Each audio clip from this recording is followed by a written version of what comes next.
Now, Dunn Ranch is an interesting place because it's like going back in time. There's stuff there that hasn't been seen much in these parts for a long time. About 10 years ago, the Nature Conservancy invited videographer Scott Page and me to come see the prairie chickens during their annual mating ritual. They're back because of the work of the Department of Conservation, the Nature Conservancy, and private landowners. Here's part of the story that first ran on Living St. Louis. A caravan of cars heads north on Interstate 35 to the town of Eagleville, Missouri, then west a few miles to a place called Dunn Ranch, which is owned by the Nature Conservancy. A local resident, Bill Hiley, meets them here, and he will be their guide and sort of a color commentator for what they are about to see. You have to get there before the action starts so you don't disturb the birds, and that means hiking to the blind well before dawn. The blind is a cramped canvas-covered box on wheels. And they'll be sitting here for hours. No food, no facilities, no heat. It's 42 degrees this morning, but it might have been a lot colder, and they'd still have come. But no pictures yet. They're still waiting for enough light to see what they are already beginning to hear. The eerie, low-pitched, almost moaning sound of the male prairie chicken in search of a mate.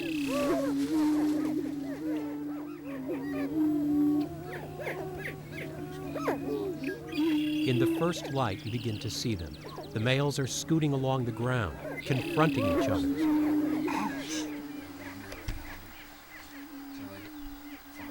And we're seeing a display of the male trying to attract the female.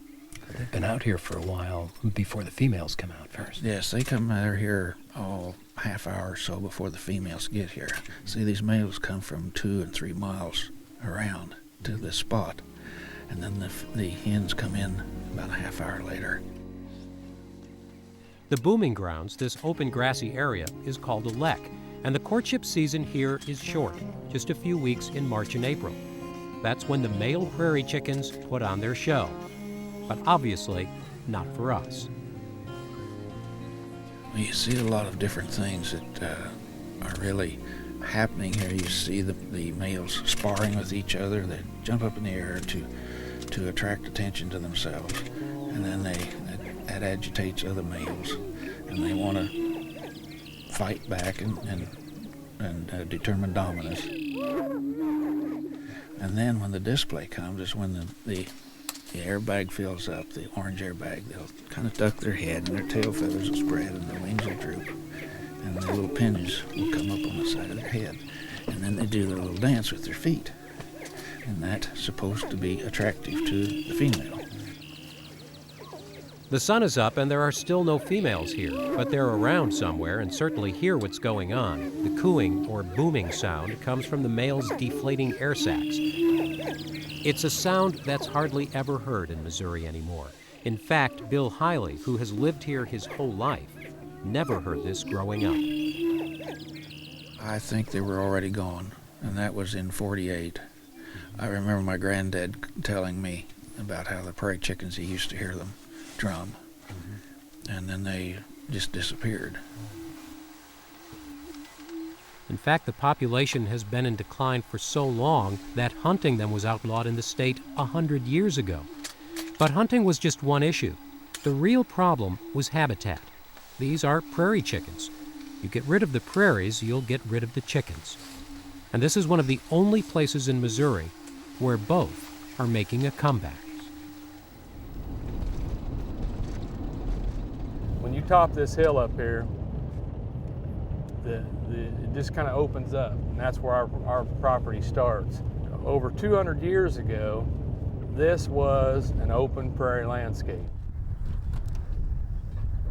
Keith Kinney is a guy who knows prairies. Actually, he rehabilitates, restores, even recreates them.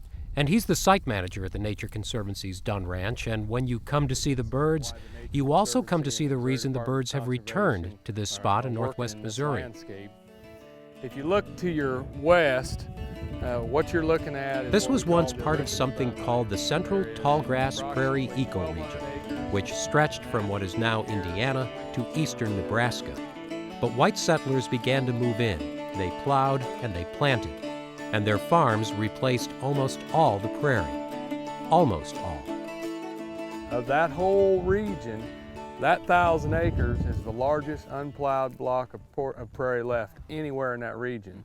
Now we have a lot of what we call pocket prairies, small prairies, 20, 40 acres within that landscape, but as far as one big block, then this is it. That's why The Nature Conservancy works with the conservation departments in Missouri and Iowa. And what they all own is just a patchwork, and they're working with local landowners to create a large unbroken prairie area that can be used for grazing and will support wildlife. the strategy we're using now is we're actually doing a 2-year lease with a local farmer, having them farm it for 2 years to kill the fescue out, and then in the 3rd year we're coming in and planting prairie.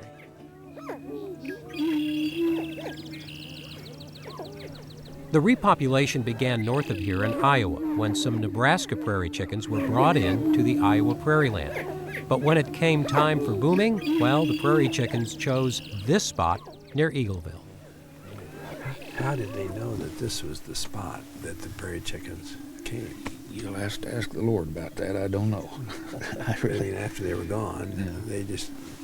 they were just appeared here suddenly, yes, they just appeared here. and then it's just grown from Yeah. there.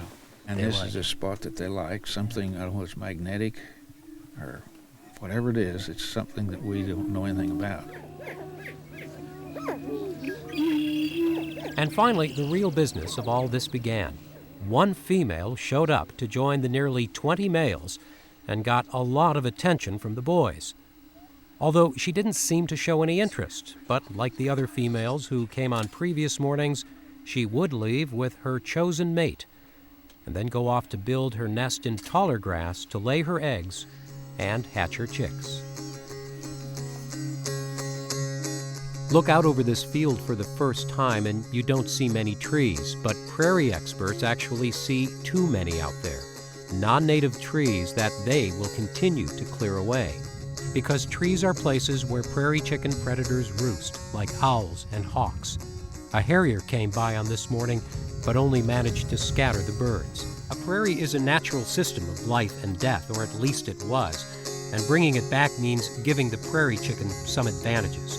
Taking out things like trees and non-native grasses, and bringing in seeds of native plants. And then watching for signs, like the return of the anthills, an indication that the prairie is taking hold. Now, this was 10 years ago, and that population of prairie chickens quickly ran into trouble. Bad weather, lots of rain. Newly hatched chicks got wet and didn't survive.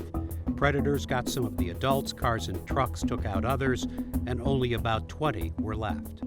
But since 2012, they've been bringing in hundreds more from western Nebraska, where the prairie chickens do pretty well.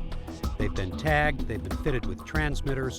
Also now, they are sharing this restored prairie with a herd of bison. About 112 were brought in, and they are doing fine. And the protected grasslands in Missouri and Iowa, public and private land, has doubled in size since we were there.